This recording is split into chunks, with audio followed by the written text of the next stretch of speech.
Mga pagbasa ng mga salita ng makapangyarihang Diyos, ukol sa paghahangad sa katotohanan. Paano hangarin ang katotohanan? 15.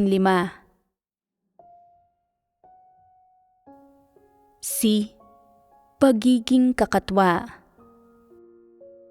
Pagkatapos magbahagi tungkol sa mga pagpapamalas ng kalaswaan, kahalayan at sekswal na pang-aakit sa loob ng pagkalihis sa mga nagreenkarnasyon mula sa mga dyablo, pagbahagi na natin ang isa pang pagpapamalas ng pagkalihis, ang pagiging kakatwa. Ang salitang kakatwa ay sumasaklaw sa maraming nilalaman na tiyak na may ilang kaugnayan sa mga partikular na pagpapamalas ng pagiging kakatwa. Bukod sa pagiging kakatwa, mayroon ding mga pagpapamalas tulad ng pagiging higit sa likas, sukdulan at hindi normal. Ang lahat ng ito ay mga lihis na pagpapamalas ng mga taong mga satanas at mga dyablo. Ang mga aspektong ito, ang pagiging kakatwa, higit sa likas, sukdulan at hindi normal, ay mga bagay na nakikita ng mga tao sa pang-araw-araw na buhay o sa kanilang mga pakikisalamuha sa iba paminsan-minsan.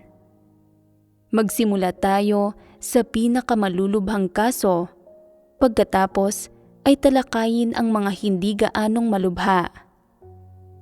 Ano't anuman, paano man ito magpamalas, lahat ng ito ay kinasasangkutan ng kalikasang diwa ng pagkalihis. Ang pinakamalubhang sitwasyon ay ang madalas na pagsasalita sa maraming wika.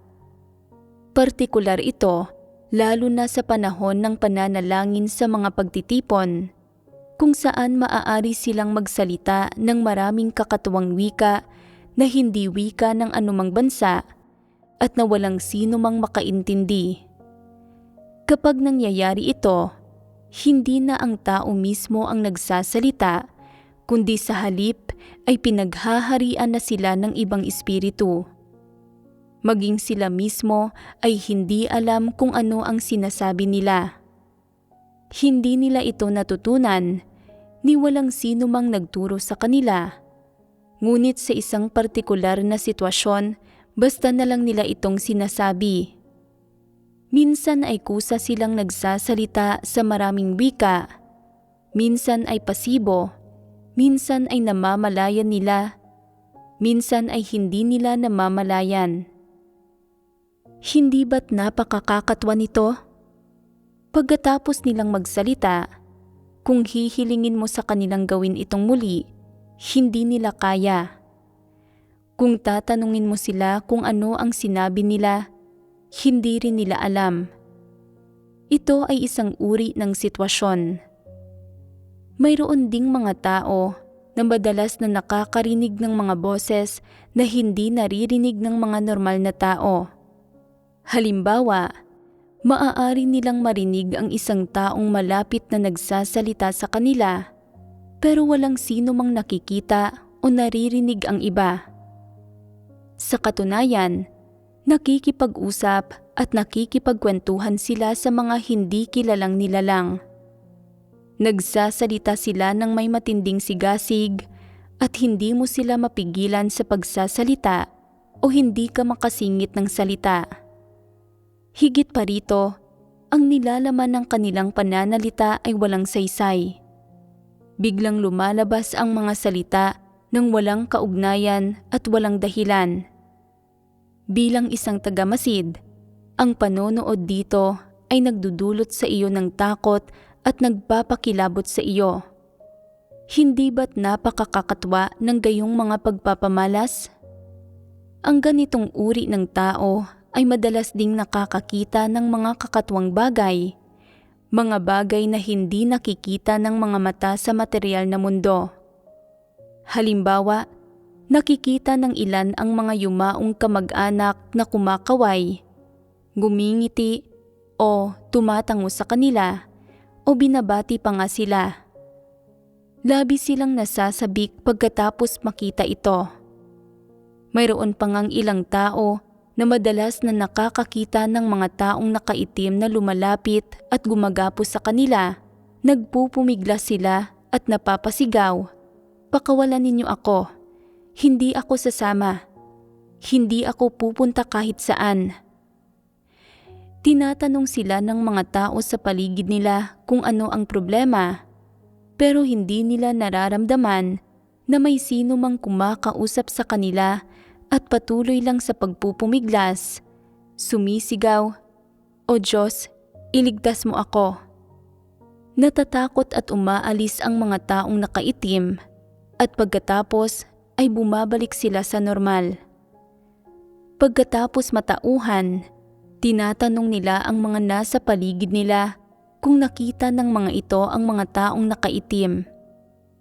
Hindi nakikita ng mga normal na tao ang mga ito. Magiging isang malubhang problema kung makikita nila ang mga ito. Pero ang mga individual na ito ay nakakakita at nakakaramdam sa mga ito. Mayroon pang isang uri ng sitwasyon. Ang ilang tao ay karaniwang tahimik, hindi mahilig magbiro o magingay, pero sa hindi malamang dahilan ay bigla na lang silang nagsisimulang umikot sa kinatatayuan nila, umiiyak, tumatawa, gumagawa ng gulo at pinagpapawisan ng husto. Mayroon pa ngang ilan na biglang gumagapang sa lupa na parang mga ahas o ilan na lumalakad na parang mga pato. Ang isang buhay na tao ay biglang nagiging isang hayop. Ang kanilang asal at kilos ay nagiging eksaktong tulad ng sa isang hayop, ganap na naiiba sa isang tao. Ipinapakita nila ang mga pagpapamalas na ito paminsan-minsan. Hindi ba't kakatwa ito? Hindi ba't higit sa likas ang mga kakatwang pagpapamalas na ito? Ang mga pagpapamalas na ito ay lubos na higit sa likas. Ang higit sa likas ay nangangahulugang hindi normal, lampas sa natural o normal na mga sitwasyon. Ito ay tinatawag na higit sa likas.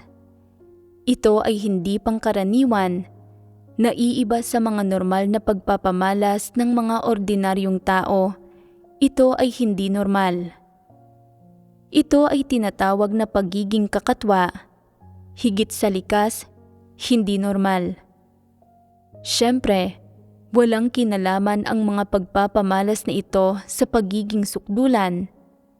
Pero kung huhusgahan mula sa kalikasan ng pagiging kakatwa, higit sa likas at hindi normal, ang mga pagpapamalas na ito ay may isang lihis na diwa at hindi umaayon sa mga pagpapamalas ng mga normal na tiwaling tao ng laman.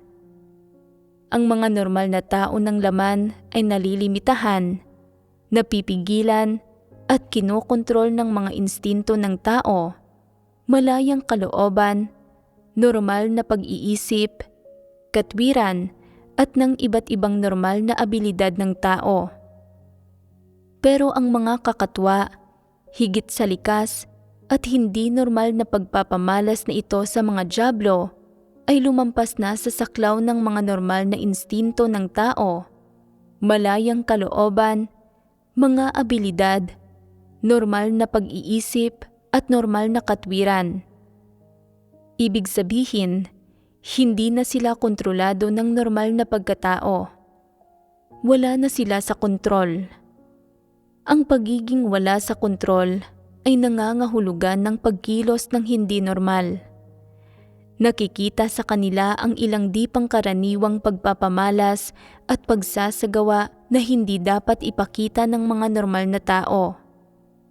Nangangahulugan ito na ang gayong mga tao ay hindi kontrolado ng normal na katwiran, normal na pag-iisip o malayang kalooban, kundi kontrolado at pinakikilos ng isang bagay na panlabas o ng isang masamang espiritu na nagiging sanhi para gumawa sila ng mga bagay na lumalampas sa normal na pagkatao, mga bagay na di maarok, nakalilito at nakakakilabot pa nga sa iba. Ito ay tinatawag na pagiging kakatwa, higit sa likas, hindi normal. Sabihin ninyo sa akin, hindi ba't lihis ang mga pagpapamalas na ito? Ang mga kakatwang pagpapamalas na ito ay tiyak na matatawag na lihis. Ang mga nagreenkarnasyon mula sa mga dyablo ay may maraming kakatwang pagpapamalas. Halimbawa, madalas na nakakarinig ang ilang tao ng isang taong kumakausap sa kanila sa isang paraang hindi maipaliwanag, pero hindi ito naririnig ng iba. Madalas din silang nakakarinig ng isang tinig sa kanilang isipan na nakikipag-usap sa kanila. Tinatagubilinan silang gawin ito o iyon. Palaging nakikita ng ilan ang mga bagay na hindi nakikita o nararamdaman ng mga normal na tao. Sinasabi nila, nakita ko ang isang pulutong ng mga sundalo na dumadaan sa kalsada na may bilang na 3 hanggang 500 kung hindi man ay 1 o 2,000 na may mga kanyon at tangke. Napakalakas ng dagundong. Hindi nakikita ng iba ang mga bagay na ito, pero nakikita nila. Hindi natin pinagtutuunan ng pansin kung ang nakikita nila ay batay sa katunayan o isang phenomenon mula sa espiritual na mundo.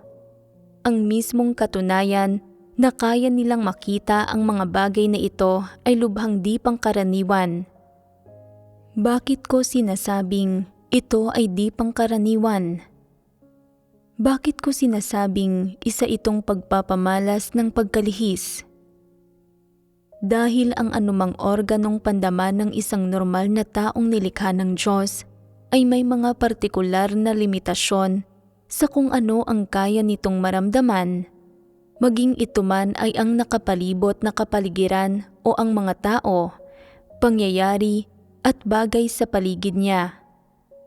Lahat ng ito ay nararamdaman sa loob ng saklaw na kayang abutin ng mga instinto ng laman.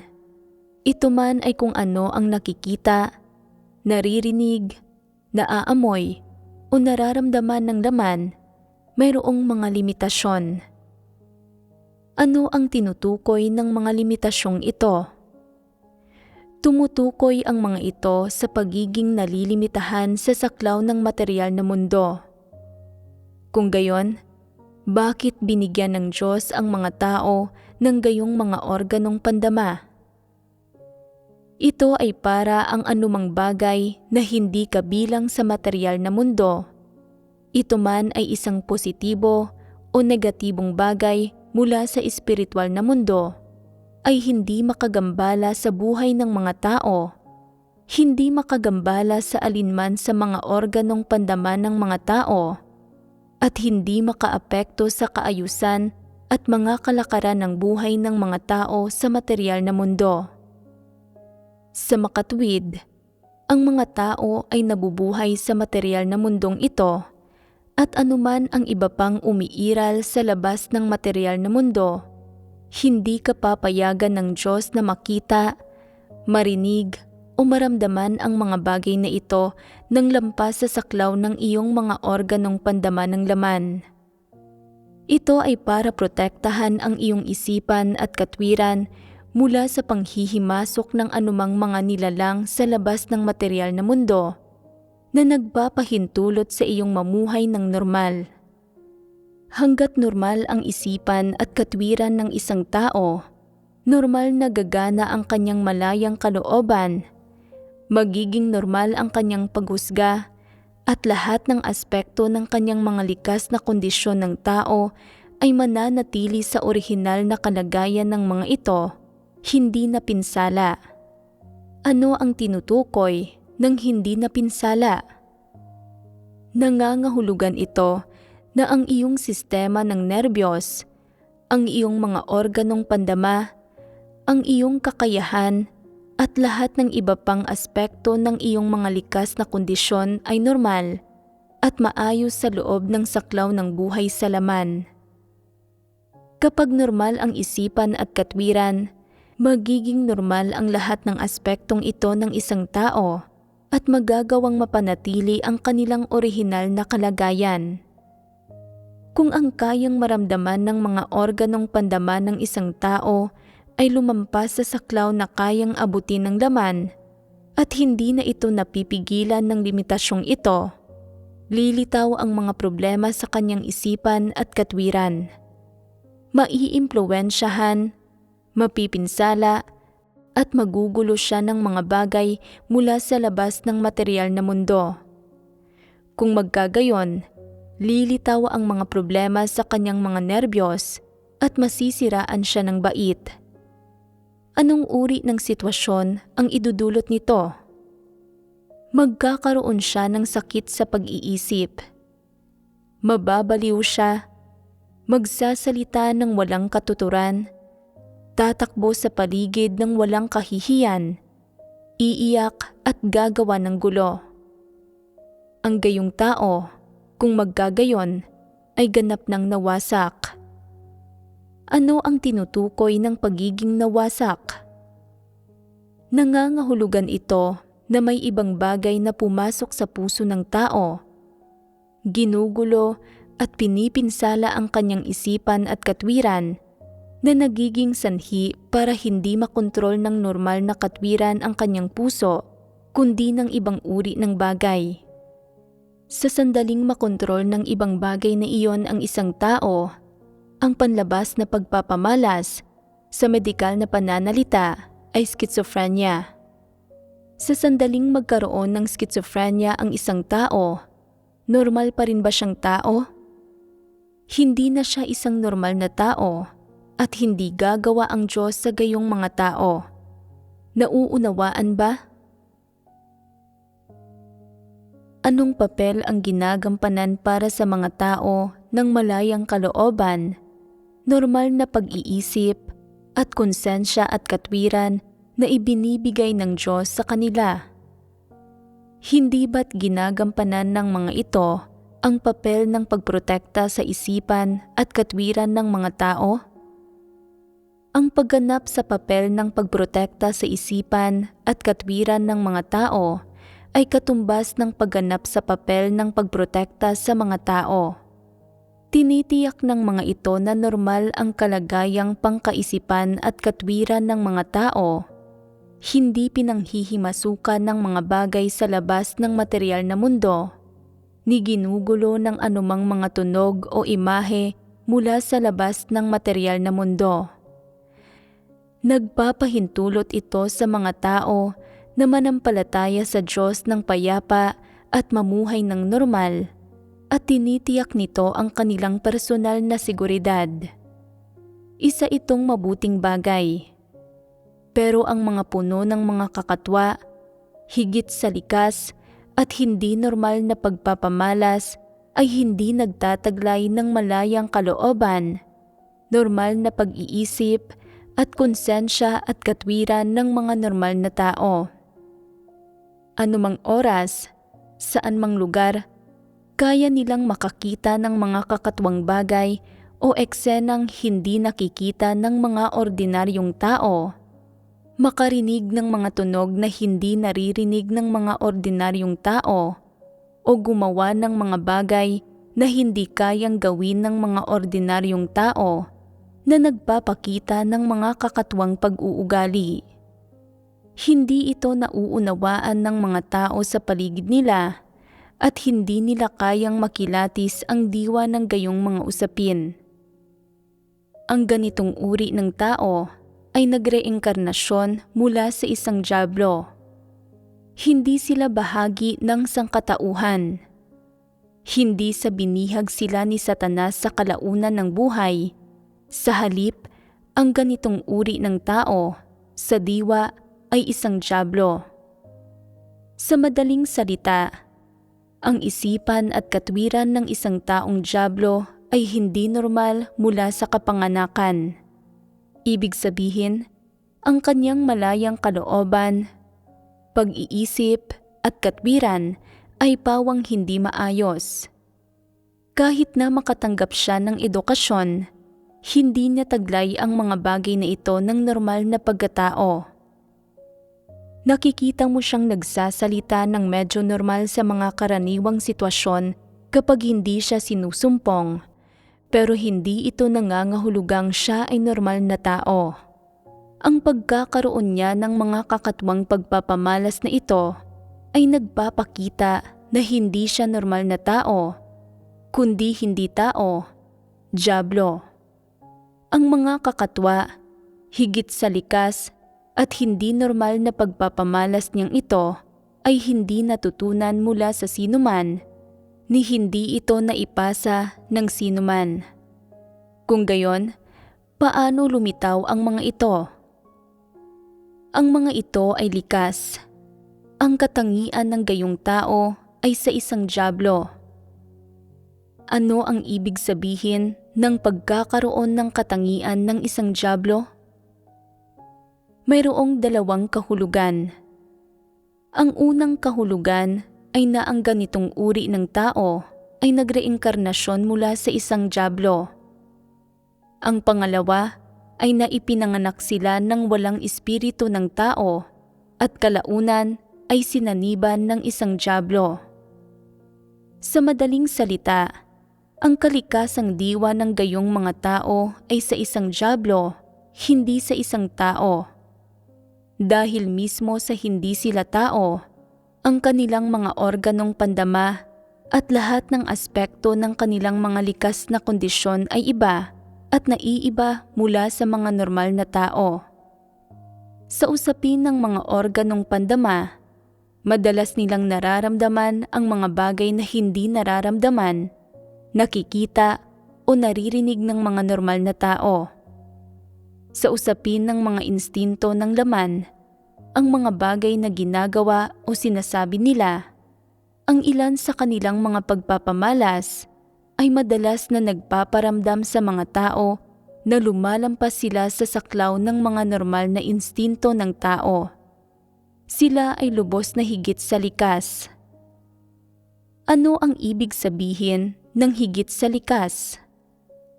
Nangangahulugan ito ng paglampas sa mga instinto ng laman. Hindi kayang lampasan ng mga normal na tao ang saklaw na kayang abutin ng mga instinto ng laman, pero napakadali itong ginagawa ng mga individual na ito.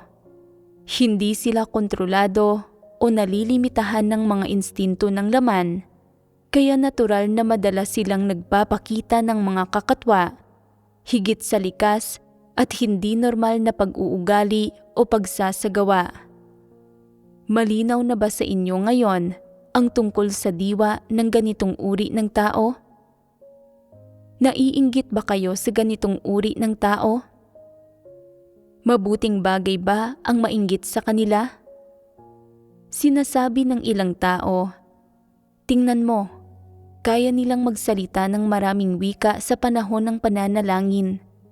Hindi natin ito maintindihan o masalita. At alam nila ang ilang wika nang hindi nila ito pinag-aaralan. Hindi sila kailanman nagkakasakit. Hindi nakakaramdam ng gutom pagkatapos ng ilang araw na walang pagkain. At hindi nakakaramdam ng pagod pagkatapos ng ilang araw na walang tulog. Sinasabi ng iba, may kakayahan ang taong ito. Kaya niyang makita ang nakaraan at hulaan ang hinaharap. Alam ang lahat mula sa astronomiya hanggang sa heograpiya. Kayang basahin ang mga kapalaran ng mga tao mula sa kanilang mga mukha at kayang manghula. Ano man ang hitsura ng isang tao, alam niya ang kapalaran nito sa isang sulyap lang. Talagang isa siyang dalubhasa. Sa gabi, nakikita mo siyang natutulog. Pero ang totoo, nagpunta na siya sa Hades para magtrabaho bilang isang lingkod. Naiinggit ang ilang tao sa ganitong uri ng tao dahil sa mga abilidad nito. Hindi ba't kahangalan ang mainggit sa gayong mga tao? Nainggit na ba kayo kailanman sa mga taong ito na higit sa likas na may mga espesyal na kapangyarihan na sinasabing, Wala akong anumang mga espesyal na kapangyarihan. Kung sana ay may alam lang akong kaunting mahika. Kung mainit at gusto ko ng ice cream, sa isang kumpas lang ng kamay ko ay makakapagmahika ako ng ilang ice cream bar, tsokolate, strawberry, anumang flavor ang gusto ko. Nagkaroon na ba kayo kailanman ng gayong mga kaisipan? Lahat ng tao ay may mga isip batang kaisipan. Kapag malinaw na nakikita ng mga tao na mali ang mga kaisipang ito, natural na kaya nilang bitiwan ang mga ito. Nais talaga ng Diyos na danasin ng mga normal na tao ang buhay, lasapin ang buhay, danasin ang mga saya at lungkot ng buhay, ang iba't ibang paghihirap at kabiguan nito, at sa proseso ng pagdanas ay unawain ang kataas-taasang kapangyarihan ng Diyos, kilalanin ang iba't ibang maling saloobin na taglay ng mga nilikha patungkol sa lumikha, at pagkatapos ay bumalik sa tamang landas, nagsasakatuparan ng pagsamba sa Diyos at pagpapasakop sa kataas-taasang kapangyarihan at mga pagsasaayos ng Diyos. Kapag mayroon ang mga tao ng mga karanasang ito sa buhay, matatanto nila ang katunayan na ang lumikha ang may hawak ng kataas-taasang kapangyarihan sa tadhana ng tao. Pagkatapos, sila ay kikilala, maniniwala at magpapasakop sa katunayan na ang lumikha ang may hawak ng kataas-taasang kapangyarihan sa tadhana ng tao. Pagkatapos, makakabalik sila sa tamang landas at magiging mga wastong nilikha. Huwag mamuhay ayon sa anumang mga hindi makatotohanang kaisipan. Hindi kailanman magiging realidad ang mga bagay na iyon. Ang mga higit sa likas, kakatwa, at hindi normal na bagay na iyon ay eksklusibong pag-aari ng mga satanas at dyablo magpakailanman. Walang kinalaman ang mga iyon sa mga normal na tao. Sa makatuwid, kahit kailan, huwag na huwag mong iisiping maging isang higit sa likas na tao, isang taong puno ng mga espesyal na kapangyarihan, niisiping lampasan ang sarili mong mga instinto o ang sarili mong mga limitasyon. Maging isang ordinaryong tao ka lang na nakatapak sa lupa, manatili sa iyong nararapat na lugar at tuparin ang iyong tungkulin. Ito ang nararapat gawin ng mga tao. Sa pangkalahatan, malinaw na ba ngayon ang mga pagpapamalas ng pagiging kakatwa sa mga taong mga dyablo? Ang mga ito ay ilang pagpapamalas na pinakamalubha. Malinaw na ipinadarama at ipinauunawa ng mga ito sa mga tao na ang gayong mga tao ay hindi kauri ng mga normal na tao. Nagmumukha silang lubhang naiiba sa gitna ng mga normal na tao. Dahil sa pagiging naiiba, nararamdaman ng mga tao na ang kanilang pag-uugali at asal, pati na rin ang kanilang iba't ibang pagpapamalas sa pang-araw-araw na buhay ay partikular na kakatwa, higit sa likas at hindi normal. Naiiba lang talaga sila sa mga ordinaryong tao. Hindi sila nalilimitahan ng mga instinto ng laman at hindi nila kayang pigilan ang kanilang mga hindi makatwirang pag-uugali at tila wala silang anumang kamalayan na para bang sinasaniban sila ng masasamang espiritu. Dapat itong ilarawan bilang isang aspekto ng lihis na kalikasang diwa ng mga dyablo, isang bagay na dapat tanggihan ng mga tao. Ang mga higit sa likas at hindi normal na bagay na ito ay hindi dapat kainggitan, lalong hindi dapat hangarin. Kung dati mong nilayon na hangarin ang pagiging isang higit sa likas na tao o gawin ang mahihiwagang bagay na ito, huminto ka na. Bumalik ka at malapit na ang pampang. Huwag mong planuhing maging gayong tao. Sa sandaling tahakin mo ang landas na ito at pumasok ang isang dyablo sa iyong isipan, hindi ka nagugustuhin ng Diyos at ikaw ay mawawasak. Bakit ko sinasabing ikaw ay mawawasak? Dahil sa sandaling saniban ka ng isang dyablo at kontrolin nito ang iyong isipan, hindi magiging maganda ang kahihinatnan mo. Sa sandaling saniban ka ng isang dyablo, magsisimula itong manghimasok sa iyo, ginugulo ang iyong mga kaisipan at ang iyong utak. Nakikibahagi ito sa iyong pang-araw-araw na buhay at nakikibahagi ito sa proseso ng iyong pag-iisip kapag isinasaalang-alang mo ang mga tao, pangyayari at bagay.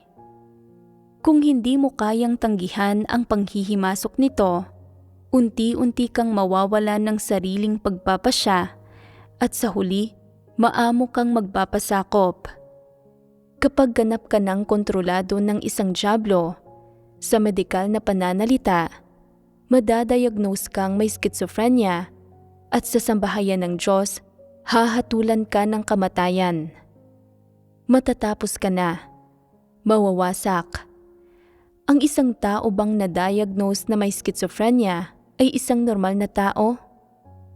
Hindi. Gusto pa ba ng Diyos ang gayong tao? Sa mga mata ng Diyos, anong uri ng tao ito? Sa mga mata ng Diyos, nabihag ka na ni Satanas. Maaaring medyo abstrakto ito pakinggan. Sa madaling salita, nangangahulugan itong kinokontrol ni Satanas ang iyong puso. Nangangahulugan itong si Satanas ang naghahari at may hawak ng kapangyarihan sa iyong puso at na naging puppet ka na ni Satanas. Nangangahulugan itong nabihag ka na ni Satanas. Sa sandaling mabihag ni Satanas ang isang tao, nagiging katulad na siya ng mga taong mga dyablo at mabilis siyang nagiging kakatwa, higit sa likas at hindi normal. Ang gayong mga tao ay hindi na maililigtas. Ano ang ibig kong sabihin dito? Sinasabi ko sa iyo na kailangan mong magkaroon ng pagkilatis tungkol sa mga kakatwang pagpapamalas ng mga taong mga dyablo. Pagkatapos magkamit ng pagkilatis, dapat mong layuan ang gayong mga tao at huwag kang lumapit sa kanila. Ano man ang sabihin o gawin nila, huwag kang makibahagi. Huwag mo silang seryosohin. Halimbawa, ipagpalagay na nagsalita sila tungkol sa isang bagay na hinding-hindi mo kayang makita o maramdaman.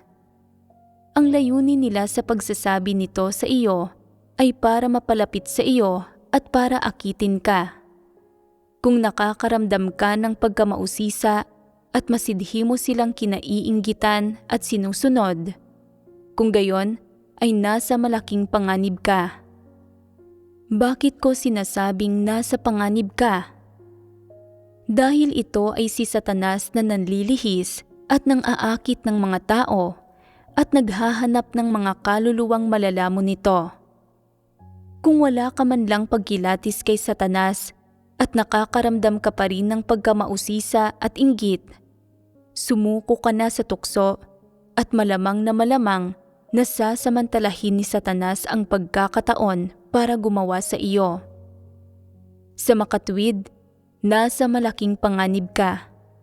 Lumalapit ka kay Satanas nang walang anumang pagiging mapagbantay. Hindi ba't kahangalan ito? Kapag nakita ni Satanas na wala kang anumang pagiging mapagbantay sa kanya, walang tigil ka nitong susubukang tuksohin at akitin na parang isang tampalasan. Kung hindi ka tatanggi, ipagpapalagay nitong nagbibigay ka ng tahimik na pahintulot, kaya magpapatuloy ito sa paggawa ng higit pa.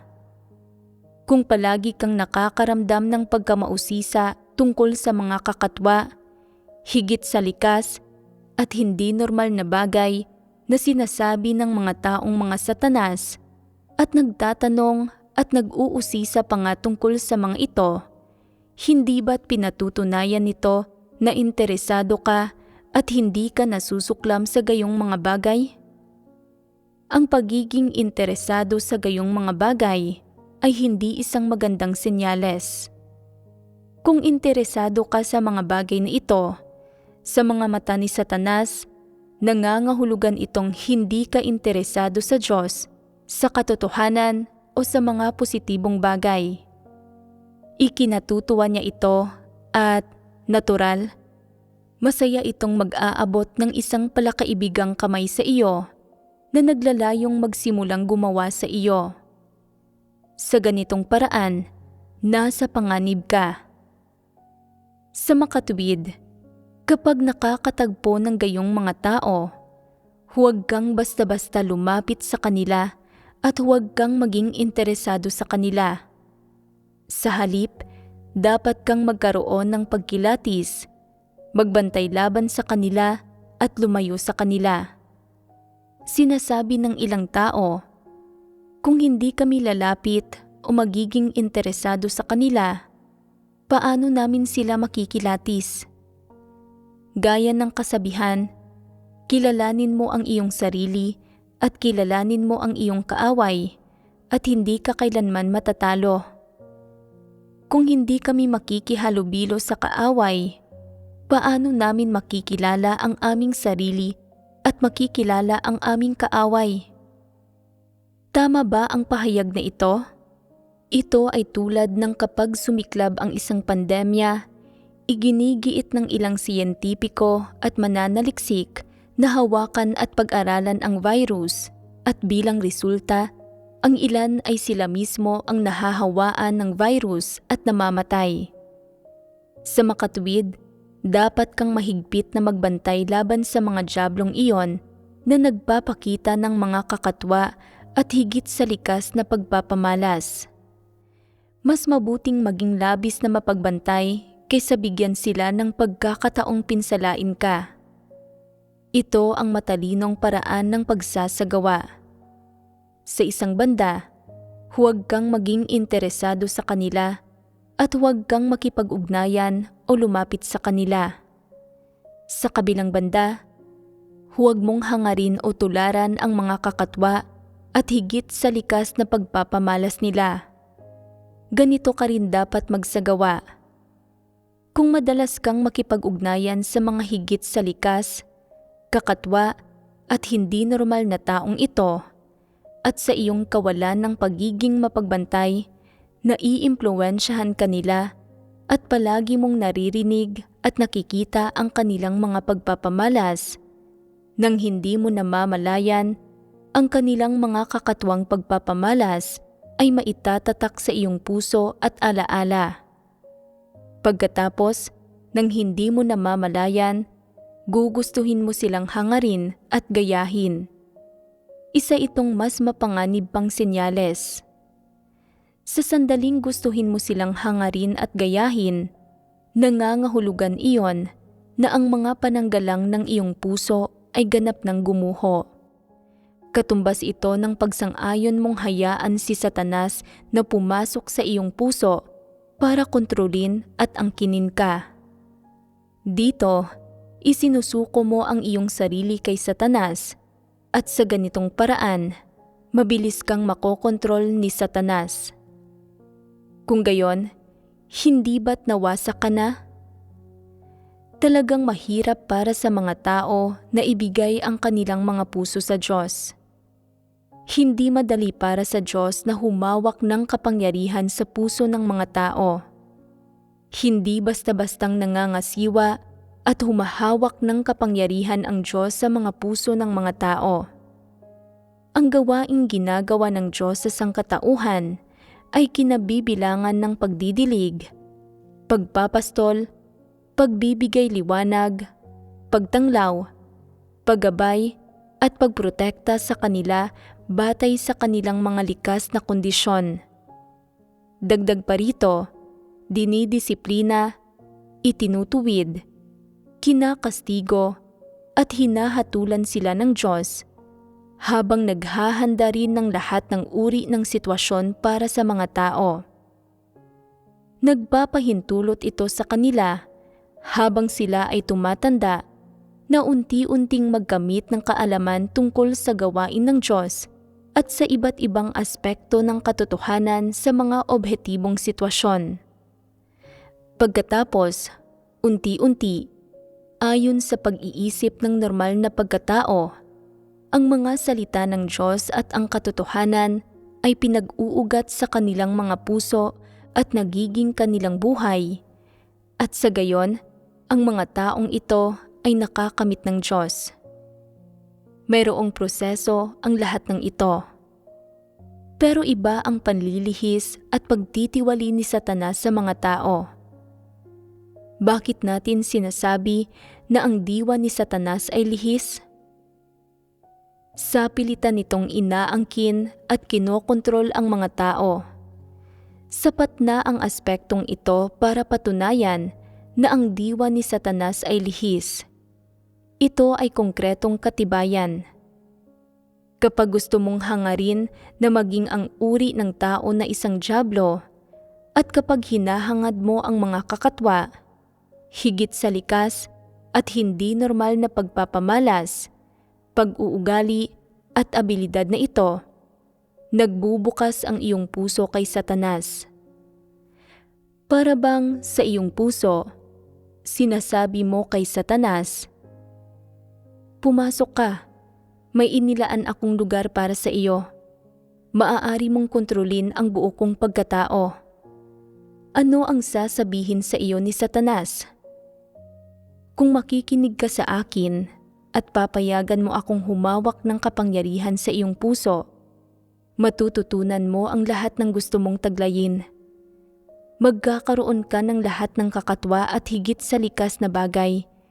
Malalampasan mo ang mga ordinaryong tao at mahihigitan mo ang mga karaniwang tao. Ang paghahangad ng mga tao sa mga kakatwa, higit sa likas at hindi normal na pag-uugali at pagpapamalas o abilidad na ito ay katumbas ng pakikipag-usap nila kay Satanas at katumbas din ito ng pagyakap nila kay Satanas sa kanilang puso. Kung hahangarin mo ang mga kakatwa at higit sa likas na bagay na ito, mabilis na magsisimulang gumawa si Satanas sa iyong puso. Sa puntong ito, kapag muli kang makikinig sa mga salita ng Diyos, hindi ka na magkakaroon ng mga kaisipan, pananaw at saloobin ng isang normal na tao, kundi magkakaroon ng 180-degree na pagbaligtad. Ang iyong saloobin sa katotohanan ay magiging ganap na naiiba mula sa saloobin ng isang normal na tao. Ang ipapamalas mo ay pagtutol sa katotohanan at pagkamapanlaban sa katotohanan. Ganoon iyon. Kung tutol at mapanlaban ka sa katotohanan, makakamit mo pa ba ang katotohanan? Hindi. Nabihag ka na ni Satanas. Sa makatwid, tungkol sa mga kakatwa, higit sa likas, at hindi normal na pagpapamalas ng mga nagreenkarnasyon mula sa mga taong mga dyablo, dapat mahigpit na magbantay ang mga tao laban sa mga ito.